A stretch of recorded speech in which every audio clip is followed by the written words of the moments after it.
책이 가득한 소설을 사랑하는 책방, 이곳은 낭만서점입니다.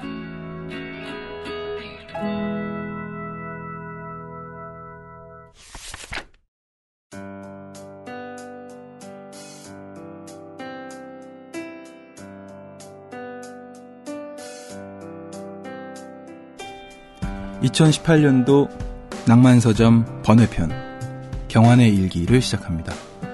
안녕하세요. 제주소년 박경환입니다. 낭만서점 번외편 경환의 일기, 딱 작년 이맘때쯤 했던 것 같은데 벌써 1년이 지났습니다. 그리고 2018년도 들어서는 첫 방송이네요. 허희씨가 옆에 계셔야 되는데 제가 허희씨 자리에 앉아서 혼자 진행하고 있습니다. 제가 모르는 사이에 허희씨도 이미 허희의 일기편을 번외편으로 녹음하고 가셨다는 얘기를 들었습니다. 무슨 얘기를 하고 가셨을지 모르겠는데 저는 오늘 허희씨 얘기도 조금, 제 일기도 조금, 그리고 책 소개도 조금 하려고 준비를 좀 해왔습니다. 방학을 이렇게 종종 팟캐스트 낭만서점 교보문고에서 저희들에게 주는데 이 방학이 꼭 자유롭지만은 않더라고요. 어쩐지 불편한 느낌이 있어요.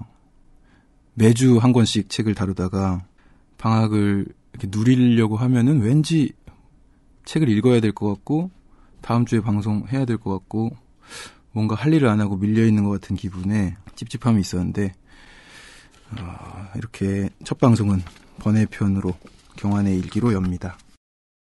방학 때 좀 쉬면서 새해를 맞이하니까 이런 생각이 들더라고요. 새해가 되면은 신년에는 늘 출판업계 매출이 아마도 높겠구나. 왜냐면 저도 독서욕이 더 상승하더라고요. 낭만서점을 쉬고 있어서 그런 것도 있겠지만 왠지 읽지 않았던 책 목록들을 들여다보게 되고 이것도 사고 저것도 사고 싶은 그런 마음이 들었는데 거기에는 아마도 낭만서점 특별기획 작가 50인이 뽑은 올해의 소설, 이제는 작년의 소설이죠. 그 특별기획이 한몫했다고 봅니다. 그 리스트를 보면서 장바구니를 오락가락했습니다. 자, 낭만서점 번외편 경환의 일기를 시작해야 될 텐데 저 혼자 이렇게 제 생각을 늘어놓고 제 얘기를 구구절절 할 기회도 많지 않아서 저의 근황도 조금 전해드리고 근황과 연결해서 제가 작성한 아직 미완의 원고들도 조금 몰래 보여드리는 그런 시간을 가져보려고 합니다. 첫 번째 근황으로는 글쓰기인데요. 제가 어느 출판사와 좀 이야기가 진행이 돼서 에세이를 쓰고 있거든요. 그렇게 하기로 하고 대략적인 원고를 주고받고 이렇게 숙제를 했어야 했는데 제가 좀 성실하지 못했습니다. 그분들에게도 토스하지 않은 원고를 오늘 낭만서점에서 조금 나눕니다. 여러분과. 해밍웨이가 이런 얘기를 했다는 것 같은데요. 모든 초고는 쓰레기다. 굉장히 과격하긴 한데 맞는 말인 것 같아요. 저도 뭔가를 쓰긴 썼는데 졸고라는 느낌이 많고 왠지 시덥지 않은 얘기들을 많이 쓰고 있진 않은가. 이 세상에 책이 얼마나 많은데 작가도 많고 말하는 사람이 참 많은데 내가 작성하는 이것들이 어떤 의미가 있을까, 이런 생각이 크죠.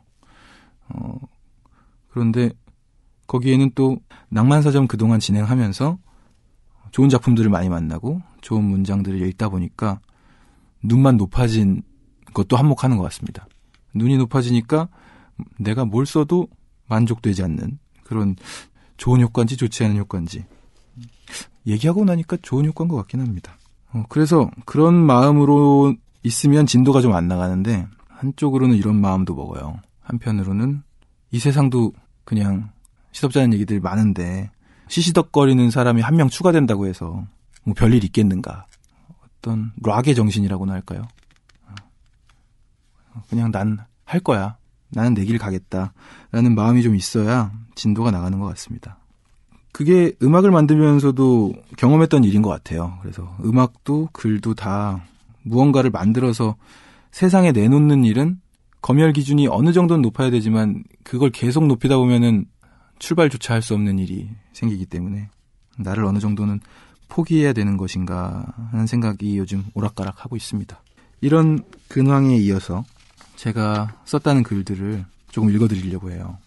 일기면서도 메모인데요. 서효인 시인이랑 같이 중국 여행을 다녀온 적이 있거든요. 서효인 시인이 이런 말씀을 하셨어요. 그때 당시 지인들도 많이 있었는데, 시인은 정말 하늘에서 뚝 영감이 떨어지나요? 그래서 어느 순간 갑자기 시가 탄생하나요? 이런 질문들이었는데 결코 그렇지 않다고 말씀을 하셨습니다. 물론 영감을 받을 때도 있지만 그건 작품의 모티브가 되는 짤막한 순간일 것이고, 계속해서 이 삶을 관찰하면서 이런 것들은 시가 될 수 있겠다, 이런 장면은 이런 언어로 녹일 수 있겠는데, 이런 생각들을 늘 하면서 지내신대요. 그런 서효인님의 이야기에 힘입어 제가 더 그렇게 사는 것도 있지만 저도 어느 정도 그렇게 살아온 것 같아요. 그래서 내 안에는 어쨌거나 작가적인 뉘앙스의 어떤 피가 있긴 있구나. 메모를 해둔 걸 보면은 이 순간에 든 생각을 놓치지 않으려고 애써서 막 오탈자도 많고 빠르게 적어놓은 것들이 많거든요.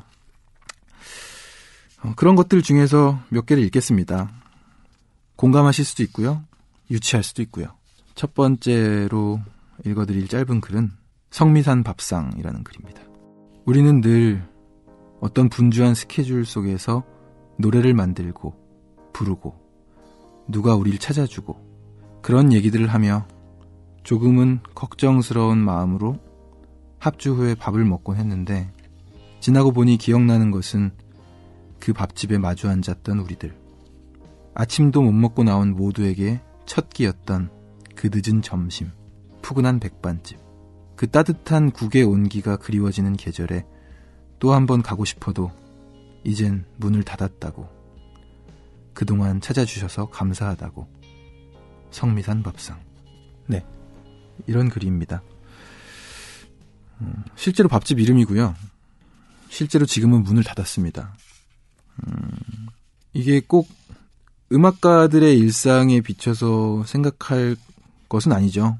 누구나 점심시간이라는 게 있고 오전 일과를 막 하고 점심을 먹으러 가서 한숨 돌리고, 그 점심을 먹는 자리에서는 하다만 일이라든지 진행되고 있는 프로젝트에 대한 걱정이나 회의나 이런 것들이 있을 수도 있겠고, 그렇게 하루하루가 돌아가는 게 다 분주하잖아요. 그런 일상들이 쌓여서 돌아보면 그 분주했던 기억은 기억이 안 나요. 그때 당시에 진짜 바쁘게 아니면 진짜 중요하게 무슨 얘기를 하고 어떤 것에 대해서 계획을 짜고 했었는데 그게 뭐였는지는 기억이 안 나요. 그리고 그냥 늘 거길 가서 밥을 먹었으니 그 밥상이 생각나는 거죠. 기억은 뭉뚱그려져서 그 밥집으로 귀결되는 그런 느낌이 어느 순간 들더라고요. 그래서 이런 짧은 글이 만들어졌습니다. 지금도 점심시간 조금 넘었는데 많은 분들이 맛있는 식사를 하셨기를 바라며 다음 글을 한번 읽어보겠습니다. 경환의 일기 작년에 할 때도 참 벽 보고 진행하기가 쉽지 않았는데 제 글을 아무런 반응도 없이 이렇게 읽자니 쉽지는 않습니다. 그런데요, 작년 방송분을 들어봤더니 굉장히 의미 있는 작업이었더라고요. 그때는 그때 읽었던 가사가 다시소년, 그리고 우리가 여행을 떠나는 이유, 이런 곡들이 녹음되고 있는 과정이었고 이제 가사가 먼저 나왔어요 하면서 낭만서점 청취자분들한테 들려드렸던 건데, 1년이 지난 후에 2018 경환의 일기를 준비하면서 다시 들어보니까 그 곡들이 다 발표됐잖아요. 눈 감고 찾아갈 수도 있는 사무실 한 구석에 그래 떠나자.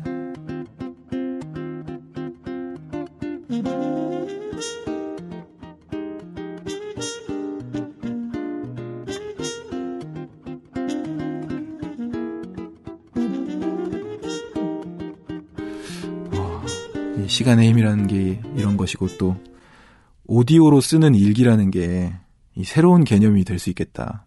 1년에 한 번씩 쓰는 2019년 경환의 일기를 진행하는 날이 오면, 그리고 그날이 와서 이 방송을 다시 들으면 또 재미가 있을 것 같습니다. 자, 그것과 조금 연결되는 얘기네요. 제목은 귤 리턴즈. 제주소년의 데뷔곡이 귤이죠. 귤과 눈 오던 날이 들어있던 제주소년 1집은 2003년에 나왔는데 귤 리턴즈 읽겠습니다. 코트 주머니에 넣어두었던 그 귤이 올해도 라디오에서 나올 때 네가 좋아한 외투를 입고 너를 만나러 가지. 첫눈을 맞으러. 우리 첫 데이트는 시청 앞 광장. 스케이트를 타다 손도 잡았지. 네가 좋아했던 빵을 먹었네. 허기진 배를 따뜻하게 채워주었지. 시간은 자꾸 흘러 또 찬바람 불어. 나를 좀 놔둘 수 없나? 철들지 않게. 올해가 또 지나가면 31인데 작년까지 함께 놀던 친구들 다 어디 간 거야. 네, 이런 또 짧은 글이었고요. 글이 굉장히 앳되네요. 31입니다. 그러면은 언제 작성한 거죠? 제가 한 5년, 4년 전에 쓴 글인 것 같아요. 저도 기억이 안 났는데 경환의 일기를 해야 하다 보니 메모를 막 뒤졌어요. 2013년, 2014년 그 즈음에 작성일이 써있는 그런 메모가 있더라고요. 친구들이 연락이 없잖아요. 여러분은 어떠신지 모르겠습니다. 친구들이 뭐 자주 연락하는 친구도 있는 반면에 아주 오랜만에 한 번씩 연락을 하는 친구가 많잖아요. 그런 경우가. 저는 라디오에서 귤 나오거나 뭐 제주소년 노래 뭐 나온다고 뜬금없이 문자 보내는 친구들이 있어요.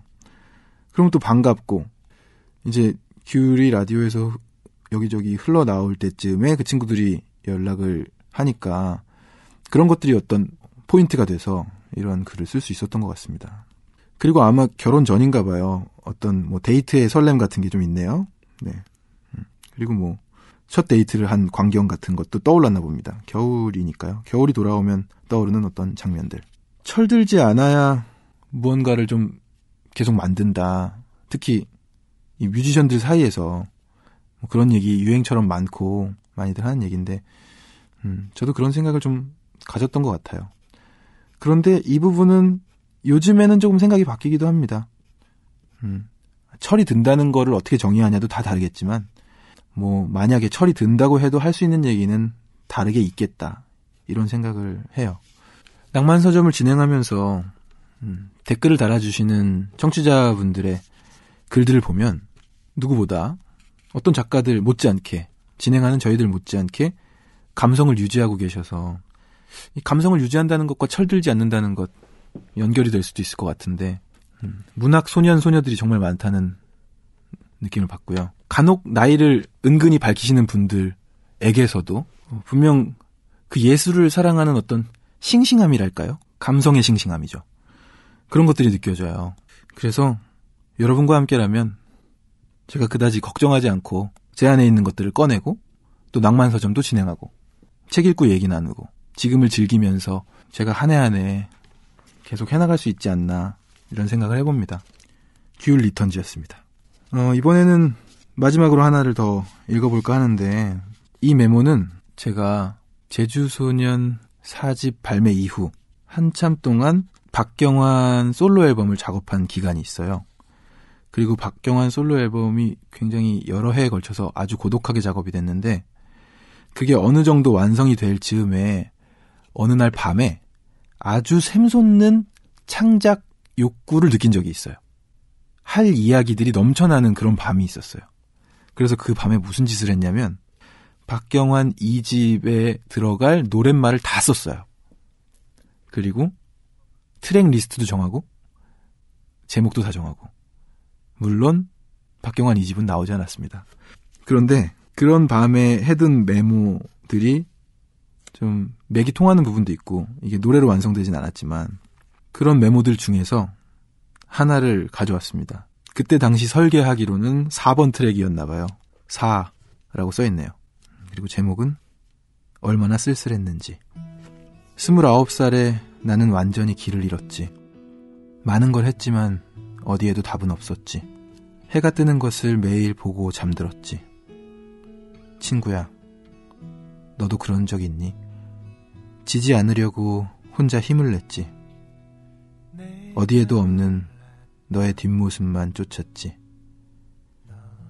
닿을 수 없는 걸 알고서도 계속 사랑했었지.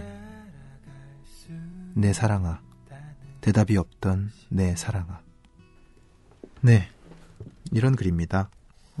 아주 오랜만에 이제 접하다 보니 여기다 곡을 붙이고 싶어지는 욕구도 생기는데, 예, 쓸쓸하죠? 쓸쓸합니다. 그 쓸쓸함의 일부가 전해지는 것 같아요. 저는 사실 이 글이 부족한데, 적어도 저에게는 제가 겪었던 어떤 마음의 상황, 그 당시 상황 다 떠올리게 해주는 그런 글이에요. 그래서 일기가 소중한가 봐요. 뭐 부족한 글이던 어떤 글이던 간에 나만 알고 있는 이야기이기 때문에 내 마음을 설명해주고 내가 알고 있던 그 시절을 설명해주고 또 그렇기 때문에 한편으로 나를 위로해주는 그런 일기의 효과도 있지 않나 싶습니다. 여러분은 일기 좀 쓰시나요? 제가 종종 학생들과 수업할 기회가 있어서 노래 만드는 것에 대해서 클래스도 하고, 그러면 대부분 이제 음악적인 스킬, 예를 들어 뭐 화성학이라든지 코드 진행, 뭐 멜로디 쓰는 법, 뭐 이런 것도 있을 수 있겠으나 수업의 제목은 송라이팅 이런 거거든요. 저는 늘 노랫말을 강조하는 것 같아요. 그리고 노랫말에 의해서 다른 어떤 것들도 다 좌우될 수 있다고 생각하고, 결국은 예술하는 사람은 글을 쓰는 행위를 피할 수 없다는 것이 지금까지 제가 겪어본 바로는 결론인데, 그래서 일기 쓰기 같은 걸 숙제로 처음부터 이렇게 제시를 하거든요. 그럼 이제 일기 쓰기는 고통이 되는 거죠. 사실은 고통이 아닌 일기 쓰기가 포인트인데, 여러분들도 무언가를 적으신다면 살며시 낭만서점에 공유해 주시고 함께 또 이야기 나눌 수 있는 그런 장이 있었으면 좋겠습니다. 여러분은 지금 낭만서점 2018년도 번외편 경환의 일기를 함께하고 계십니다. 제가 오랫동안 조금씩 써왔던 메모 중에서 이것저것 조금 나눠봤고요. 이번에는 책을 몇 권 소개해드려야 될 텐데 2권이나 가져왔습니다. 소설 전문 팟캐스트 낭만서점에서 소개되지 못했던 산문집들입니다. 그렇기 때문에 짧은 글들이 많고요. 그러니까 짧은 글이 굉장히 여러 편 모아져 있는 책들인데, 그 중에서도 제가 재미있게 읽었던 글들을 좀 읽어보려고 합니다. 오늘 소개해드리려고 하는 2권의 책에 공통점이 있어요. 일단은 여러 작가들의 글들이 묶여 있다는 점 말씀드렸듯이, 그리고 지금으로부터 100년, 200년 전 19세기, 20세기 이때 쓰여진 글이라는 점. 그렇습니다. 자, 2책 중에서 먼저 소개해드릴 책은 많은 분들이 아마 아실 거예요. 천천히 스미는. 굉장히 많은 작가들이 참여했는데 한번 조금만 읽어드려 보겠습니다. 작가 명단: G.K. 체스터튼, 마크 트웨인, 버지니아 울프, 오스카 와일드, 윌리엄 포크너, 조지 오웰, 찰스 디킨스, 스콧 피츠제럴드, 헨리 데이비드 소로우, 힐레어 벨록 등등등 더 많은 작가들이 있는데요. 이렇게 많은 작가들이 이 책을 함께 쓰기 위해서 참여한 것은 아니겠죠. 그래서 이게 어떻게 이루어졌는가 봤더니 국내에서 엮여졌어요. 번역가 강경희 선생님과 출판기획자 박지용 님이 함께 엮으셨고요. 엮고 옮긴 이의 글이라는 글이 맨 처음에 있습니다. 이 책 소개를 위해서 조금 읽어드리면요. 글을 고르는 시기는 대강 19세기 이후로 한정했지만 특별한 기준이나 주제를 정하지는 않았다. 대개 19세기 후반에서 20세기 전반, 우리와 같은 시대라 부르기에는 조금 멀고 옛날이라 부르기에는 조금 가까운 시절의 글들을 주로 살펴봤다. 지금 우리가 사는 세상의 모습이 어렴풋이 갖추어지기 시작할 무렵이니 우리가 부딪히는 문제들을 그들도 느꼈을지, 느꼈다면 어떻게 느꼈을지, 빠르게 진행되는 산업화와 도시화 때문에 생기는 삶의 공간, 생태의 변화를 다룬 글들, 그런 글들이 모였다. 네, 이런 식의 소개글이 있고요. 또 조금 재밌는 내용이 있는데, 인간 존재의 보편적인 조건들, 이를테면 상실, 죽음, 고통 같은 것에 대한 이야기가 담긴 글도 실으려 했다. 버지니아 울프의 나방의 죽음, 피츠제럴드의 잠과 겜, 토머스 드퀸시의 어린 시절의 고통이 그런 글들이다. 네, 이렇게 소개글이 있고요. 조금 재밌는 내용도 있는데요. 코끼리를 냉장고에 넣는 법처럼 산문집을 만드는 법도 단순 명쾌하면 좋겠지만 실제 과정은 힐레어 벨록이 묘사한 구불구불한 길보다 더 구불구불했다. 이렇게 되어 있습니다. 그리고 코끼리를 냉장고에 넣는 법하고 괄호 열고 써 있는데요. 많은 분들이 아시죠? 코끼리 냉장고에 넣는 법. 냉장고 문을 연다. 코끼리를 넣는다. 냉장고 문을 닫는다. 처럼 산문집을 만드는 방법도 산문을 고른다. 우리말로 옮긴다. 책을 만든다. 면 좋겠다고 엮고 옮긴이로써 바램을 적어두셨습니다. 그만큼 쉽지 않았다는 얘기겠죠. 고민이 느껴지고요. 제목도 참 좋은 것 같아요. 천천히 스미는. 그래서 이 산문집 중에서 제가 좋아하는 작가이기도 한 헨리 데이비드 소로우의 글을 좀 읽어드리려고 합니다.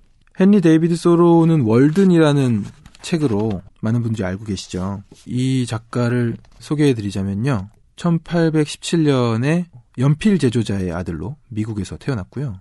하버드 대학교에서 공부한 뒤에 잠깐 교사 생활을 한 적이 있는데 그만두었고 일정한 직업 없이 아버지 연필 제조를 도우면서 목수일 등을 하고 또 강연도 하고 책 읽고 산책하면서 자연을 관찰하는 그런 생활을 하고 지냈습니다.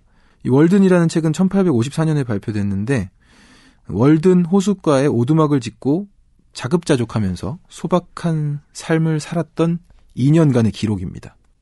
그리고 헨리 데이비드 소로가 또 유명한 이유는 간디라든지 마틴 루터 킹 등의 굉장히 역사에 이름을 남긴 저항운동가들이 계시잖아요. 그들에게 영향을 미친 사상가이기도 합니다. 헨리 데이비드 소로우의 유명한 저서 중에는 시민의 불복종이 또 있죠. 자, 그러한 헨리 데이비드 소로우의 짧은 산문 소나무의 죽음이라는 글인데요. 여기에 일기처럼 날짜가 써 있어요. 1851년 12월 30일. 그런데 아까 말씀드렸듯이 월든이라는 책이 나왔던 게 1854년이거든요. 그래서 이 글이 바로 월든 호숫가에 살던 그 시기에 쓰여진 글이라고 추정됩니다. 몇 군데를 짧게 발췌해서 읽어드려 보겠습니다. 오늘 오후 톱소리가 들렸다. 잠시 뒤 벼랑에서 내려다보니 200m쯤 떨어진 아래에서 두 남자가 고귀한 소나무 한 그루를 톱으로 베는 모습이 보였다. 나는 소나무가 쓰러질 때까지 지켜보리라 마음먹었다. 그 소나무는 숲이 베어나갈 때 남겨진 10여 그루 중 마지막 나무로 지난 15년간 어린 나무들만 있는 땅 위에 혼자 위엄있게 가지를 흔들며 서 있었다. 내 눈에는 톱을 든 사람들이 이 고귀한 나무의 줄기를 갉아대는 비버나 곤충처럼 보였다. 햇빛이 솔잎의 은빛으로 반짝이며 부서졌다. 나무에는 다람쥐 둥지를 위한 접근할 수 없는 갈래도 여전히 있었고 이제는 뒤로 기운 돛대 같은 줄기에 달라붙은 이끼 하나 떨어지지 않았다. 줄기가 뒤로 기운 돛대이니 언덕은 패선이다. 자, 이제 그 순간이 왔다. 나무 밑 난쟁이들이 자신들이 저지른 범죄 현장으로부터 달아나고 있다. 죄 많은 톱과 도끼를 떨어뜨린다. 처음에 나무는 얼마나 천천히 장엄하게 기우는지 마치 살랑거리는 여름바람에 흔들릴 뿐이라는 듯 한숨 한번 쉬지 않고 원래 있던 공중으로 되돌아오려는 것처럼 말이다. 그리고 이제 나무는 산비탈에 퍼덕 바람을 일으키며 계곡의 안식처에 결코 일어나지 않을 그곳에 깃털처럼 부드럽게 드러눕는다. 전사처럼 초록 망토를 두르고서 마치 서 있는 일에 지쳤다는 듯 고요한 기쁨으로 땅을 끌어안고 자신을 이루던 원소들을 흙으로 되돌려보낸다. 그러나 귀 기울여보라. 당신은 보기만 했지 듣지 않았다. 이제 귀청을 울리는 쿵소리가 이곳 벼랑까지 울리며 나무도 신음소리 없이 죽지 않는다는 것을 알린다. 나무는 땅을 덮쳐 끌어안고 자신을 이루던 요소들을 흙과 뒤섞는다. 그리고 이제 모두 다시 영원히 눈도 귀도 고요해진다. 내가 쓰러진 나무에 당도하기 전에 도끼를 든 남자들이 벌써 가지를 쳐내버렸다. 벌목꾼은 이미 도끼로 나무를 측량했고 제목으로 쓸 부분을 표시해 두었다. 소나무가 차지하고 있던 하늘은 앞으로 200년간 빈다. 소나무는 이제 제목이 되었다. 소나무를 쓰러뜨린 사람은 하늘을 파괴했다. 봄이 되어 강둑을 다시 찾아온 물수리는 앉아서 쉴 익숙한 나뭇가지를 찾아 빙빙 맴돌아도 못 찾을 테고, 매는 새끼들을 지켜줄 만큼 우뚝 솟았던 소나무들의 죽음을 슬퍼할 것이다. 200년에 걸쳐 차츰차츰 하늘을 향해 자라며 완성된 식물 하나가 오늘 오후에 사라졌다. 왜 마을 종은 애도의 종소리를 울리지 않는가? 거리의 숲길에 애도의 행렬이 하나도 보이지 않는다. 다람쥐는 다른 나무로 뛰어갔다.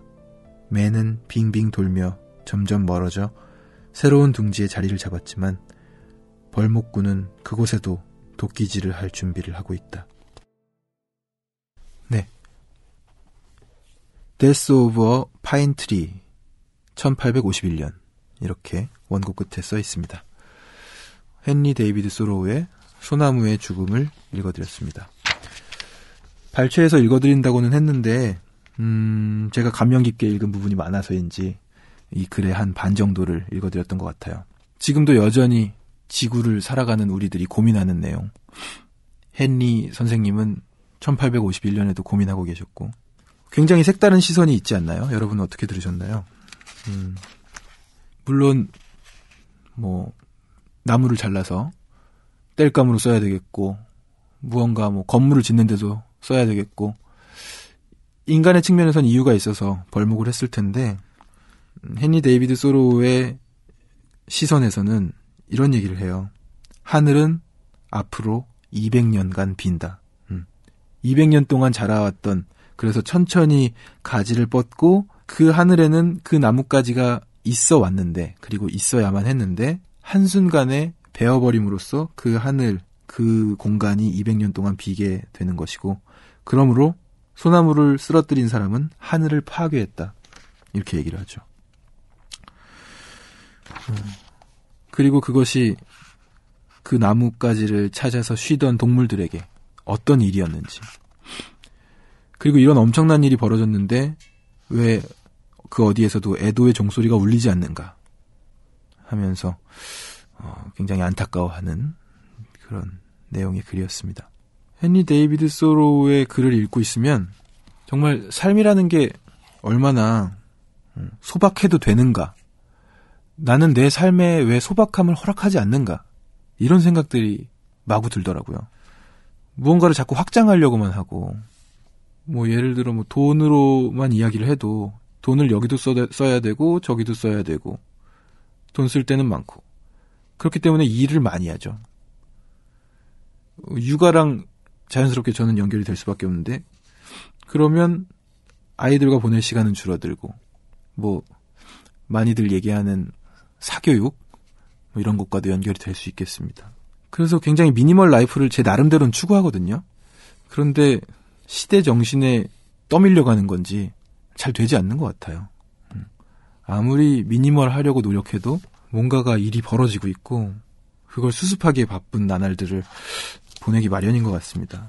그렇기 때문에 천천히 스미는 글들을 읽을 때 받는 위안도 있고 마음의 고요도 있고 그런 것 같습니다.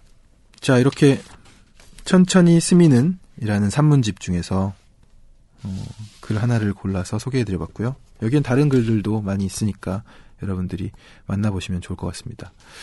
이 책은 영미권 작가들의 글이었다면 이번에는 국내 작가들의 글 모음집으로 옵니다. 바로 모단 에세이. 모던 아닙니다. 모단. 그리고 에세이 아닙니다. 에세이. 예. 이렇게 써 있습니다. 그리고 표지도 약간 복고풍이에요. 누런색. 그리고 남녀가 춤을 추고 있는 그림이 이렇게 있어요. 남녀 네 쌍인 것 같기도 하고 같은 남녀인데 이렇게 움직임을 표현한 것 같기도 한데 이번에도 역시 아까 공통점이라고 말씀드렸다시피 여러 작가들의 글이 묶여 있다는 것이고요. 또 이번에는 일제강점기 즈음의 글들입니다. 그 시기의 글들이기 때문에 어떤 시대의 아픔도 느껴지고, 그런데 그 당시에 우리가 이미 많이 알고 있는 뭐 시라든지 작품들이 아니라 바로 그런 작품들을 썼던 작가들이 소소하게 썼던 글들이 묶여있기 때문에 읽는 재미가 있습니다. 어떤 작가들의 글들이 여기에 있냐면요. 나혜석, 이상, 김동인, 현진건, 김유정, 나도향, 이광수, 김효석, 채만식 등등등 한국 근대 문인들의 산문을 가려 뽑은 선집입니다. 이게 근대 경성을 달구던 모단의 열풍, 그 냄새를 풀풀 풍기고 있다. 이런 표현이 있는데, 예전에 드라마 중에 야인시대 있었잖아요. 그리고 최근에도 흑기사, 여러분 보고 계신가요? 흑기사 제가 좀 보고 있는데, 근대의 경성 모습이 좀 나와요. 그런 영화들도 많고요. 그런데 그 시절에 대해서 제가 어떤 향수라고 할 수는 없겠죠. 살아본 건 아니니까. 동경 같은 게 있습니다. 그래서 아주 소소한 글이라도 그 기운이 전해져 내려오면 흥분이 돼요. 예를 들어서 안석영 선생님이 쓰신 모던거리라는 글인데, 여기에는 세종문화회관 뒷골목을 걸어 다녔다는 말이 나와요. 지금 여기 세종문화회관 뒷골목이거든요. 그래서 바로 이곳에서 약 100년 전에 걸어 다니던 문인. 그 왜 이문세 선배님의 옛사랑이나 광화문연가 같은 곡들도 그런 어떤 뭉클함이 있잖아요. 지금 방송을 하고 있는 이 광화문 이 근처에 대한 어떤 감정일 수도 있겠고, 옛 서울에 대한 동경일 수도 있는데, 그런 부분이 분명히 있는 것 같습니다. 발췌해서 읽어드릴 글은 따로 있지만 소소한 것들만 짧게 소개를 해드리자면, 평안도 출신의 월북 작가 김남천님과 강원도 태생의 이효석이 으르렁거리는 수필이 있습니다. 평양냉면을 두고 으르렁거리는 수필, 이런 글도 있고요. 또 현진건 선생님이 지나가던 여자가 갑자기 어머 선생님 오랜만이세요 이러면서 말을 걸어오는 내용의 수필이 있어요. 그래서 그 여성과 함께 어디 들어가서 차도 한잔 마시고 뭐 그때 정말 감사했어요 뭐 이런 얘기를 여성이 하길래 죄송하지만 뉘신지 했더니 임모 선생님 아니세요? 라고 해서 저는 현진건입니다. 아이고 제가 사람을 잘못 봤네요 하고 총총총 갔다는, 이게 그 글의 전부거든요. 이런 이야기도 현진건 수필로 있습니다. 저는 이런 그때 당시에 아무것도 아닌 일들, 그런데 문인들의 손에 의해서 쓰여진 짧은 글들 읽는 재미가 있더라고요. 그 중에서도 또 이상 시인이 쓴 글도 있는데, 그 글은 약주라는 글이고요. 그 글을 읽어드릴 것은 아니고 고 이상의 추억이라는 글이 또 따로 있습니다. 김기림 님이 쓰신 글인데, 김기림이라는 작가는 짧게 소개를 해드리면 1908년 5월에 함경북도 성진에서 출생했고요. 1930년 니혼대학에서 문학예술과를 졸업했습니다. 귀국 후에는 조선일보 학예부 기자를 지내다가 1931년 낙향해서 과수원을 경영하기도 했고 창작에 전념하기도 했습니다. 그 이후에 다시 기자를 했고요. 1942년 경성중학에서 영어와 수학을 가르치다가 광복 후에 상경에서 서울대, 중앙대, 연세대 등에서 강의를 하기도 했습니다. 한국전쟁 때는 납북된 후에 사망했다고 전해집니다.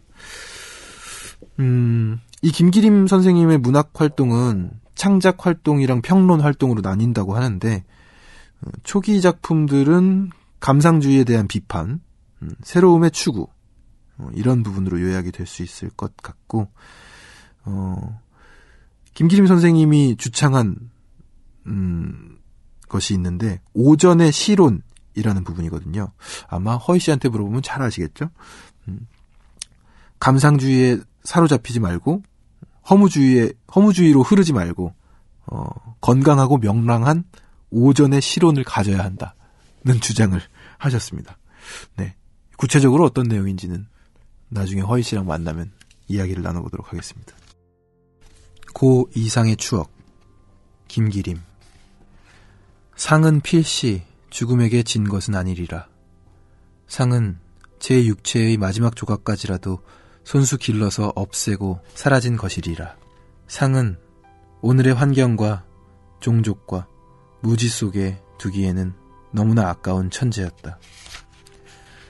상은 한 번도 잉크로 시를 쓴 일은 없다. 상의 시에는 언제든지 상의 피가 임리하다. 그는 스스로 제 혈관을 짜서 시대의 혈서를 쓴 것이다. 반년 만에 상을 만난 지난 3월 20날 밤 동경 거리는 봄비에 젖어 있었다. 그리로 왔다는 상의 편지를 받고 나는 지난 겨울부터 몇 번인가 만나기로 기약했으나 떠나지 못하다가 이날에야 동경으로 왔던 것이다. 그를 바라보는 내 얼굴의 어두운 표정이 가뜩이나 병들어 약해진 벗의 마음을 상하게 할까 보아서 나는 애써 명랑을 꾸미면서 여보, 당신 얼굴이 아주 피디아스의 제우스 신상 같구려 하고 웃었더니 상도 예의 정열 빠진 웃음을 껄껄 웃었다. 상은 스스로 형용해서 천재이루의 기회라고 하면서 모처럼 동경서 만나가지고도 병으로 해서 뜻대로 함께 놀러다니지 못하는 것을 한탄한다. 미진한 계획은 4월 20일께 동경서 다시 만나는 대로 미루고 그때까지는 꼭 맥주를 마실 정도로라도 건강을 회복하겠노라고, 그리고 햇빛이 드는 옆방으로 이사하겠노라고 하는 상의 뼈뿐인 손을 놓고 나는 동경을 떠나면서 말할 수 없이 마음이 캄캄했다. 상의 부탁을 부인께 아뢰려 했더니 내가 서울 오기 전날 밤에 벌써 부인께서 동경으로 떠나셨다는 말을 서울 온 이튿날 전차 안에서 조용만 씨를 만나서 들었다. 그래, 일시 안심하고 집에 돌아와서 잡무에 분주하느라고 다시 벗의 병상을 보지도 못하는 사이에 원망스러운 비보가 달려들었다. 그럼 다녀오. 내 죽지는 않소. 하고 상이 마지막 들려준 말이 기억 속에 너무나 선명하게 솟아올라서 아프다. 이제 우리들 몇몇 남은 벗들이 상에게 바칠 의무는 상의 피 엉킨 유고를 모아서 상이 그처럼 애를 써 친하려고 하던 새 시대에 선물하는 일이다. 허무 속에서 감을 줄 모르고 뜨고 있을 두 안공과 영구히 잠들지 못할 상의 괴로운 정신을 위해서 한 암담 하나마 그윽한 침실로서 그 유고집을 만들어 올리는 일이다. 나는 믿는다. 상은 같지만 그가 남긴 예술은 오늘도 내일도 새 시대와 함께 동행하리라고. 네, 모단 에세이 중에서도 고 이상의 추억, 김기림 선생의 글이었습니다.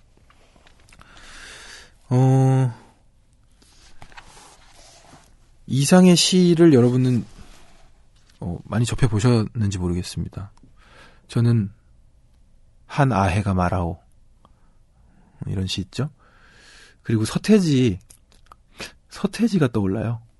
서태지 컴백하던 그때 제가 중학생이었던 걸로 기억하는데 이 시로 어떤 컴백을 대신해서 알리거나 가사집에도 이 내용이 쓰여져 있거나 했던 기억이 나는데 그 음악과 이상의 시가 묘하게 어우러지면서 굉장히 강렬한 인상을 남겼던 기억이 납니다. 그리고 대부분 이제 학교에서 뭐 배울 때는 이 도대체 뭘 하는 거야 하면서 많이 이 시를 접했죠. 그리고 소설 날개도 굉장히 유명하고, 날개를 처음 읽었을 때 물론 전혀 이해하지 못했지만 그 어떤 배경이라든지, 지금 이 글에서도 잠시 나왔는데 빛이 들지 않는 방 나오잖아요. 그런 이미지가 굉장히 강렬했던 것 같아요. 그래서 너무나 이해하고 싶어서 여기 있는 이 내용은 무엇일까 하고 다시 읽고 또 읽고 해도 미묘한 것은 매 한 가지였던 것 같은데, 그렇게 이해하기에 쉽진 않았던, 조금은 난해했던 이상의 작품들. 그런데 그런 작품들을 바라볼 수 있는 시각을 제시해주는 김기림 작가의 고 이상의 추억이라는 이 글이 저는 굉장히 반가웠습니다. 그래서 사실 정말 소설이나 그 시에서 느꼈던 이상의 이미지와 지금 김기림 선생을 통해서 묘사되고 있는 이상 선생의 모습은 큰 차이가 없죠. 사실 조금 더 길어서 많이 발췌를 한 건데 깡마른 손을 놓으면서 다음번에는 맥주 한잔 할 정도로 건강을 회복하겠다고 말씀을 하셨답니다. 동경까지 놀러 왔는데 같이 여기저기 놀러 다니지 못해서 너무 안타깝다고 이야기를 했고요. 그래서 이 동료를 두고 다시 돌아왔는데 얼마 지나지 않아서 비보가 돌려왔다는. 그리고 그때 이제 머릿속을 스치는 생각이 친구 이상이 김기림에게 했던 마지막 말. 그럼 다녀오. 내 죽지는 않소. 라고 했다잖아요. 이게 이제 전해져 내려오는 이야기이긴 하지만 뭐 실제 육성이니까요. 실제로 했던 이야기일 것이고. 그런데 그것이 묘하게 별말 아닌데 내 죽지는 않소. 이 말이 지금까지도 우리 곁에서 이상의 시가 살아 숨쉬는 것과 묘하게 같은 울림을 준다는 느낌을 팬심 가득한 저로서는 좀 받습니다. 그러니까 한마디를 해도 이게 왠지 의미가 있는 것 같은 그런 느낌을 받는 거죠. 그래서 이게 1937년에 쓰여진 글인데 이렇게 맺어지고 있습니다. 상은 같지만 그가 남긴 예술은 오늘도 내일도 새 시대와 함께 동행하리라고. 과연 그렇게 된 것 같고요. 계속해서 읽혀지고 또 해석되고 많은 예술가들의 어떤 예술혼을 자극하는 그런 시가 되지 않을까, 그런 작품들이 되지 않을까 싶습니다. 네, 이렇게 오늘 경환의 일기 낭만서점 번외편으로 2018년도에 첫 녹음을 했습니다. 여러분 어떻게 들으셨는지 모르겠네요. 작년 이맘때에 온기가 기억이 나는데 올해도 이렇게 낭만서점의 오디오로 저의 일기를 남기니까 뿌듯합니다. 부끄럽기도 하고요. 하지만 부끄러움은 잠시, 이 레코딩된 소스는 영원히 남는 거니까요. 그럼 부끄러움도 영원히 남네? 어쨌든 의미 있는 일이었다고 보고 여러분들이 응원해 주신다면 탄력을 더 받아서 저는 또 이것저것 써내려 갈 예정이고 낭만서점도 허희씨와 함께 잘 준비해서 돌아오도록 하겠습니다. 낭만서점 번외편 경환의 일기는 여기까지입니다. 그럼 허희씨와 함께 다음 이 시간에 다시 돌아올게요. 안녕히 계세요.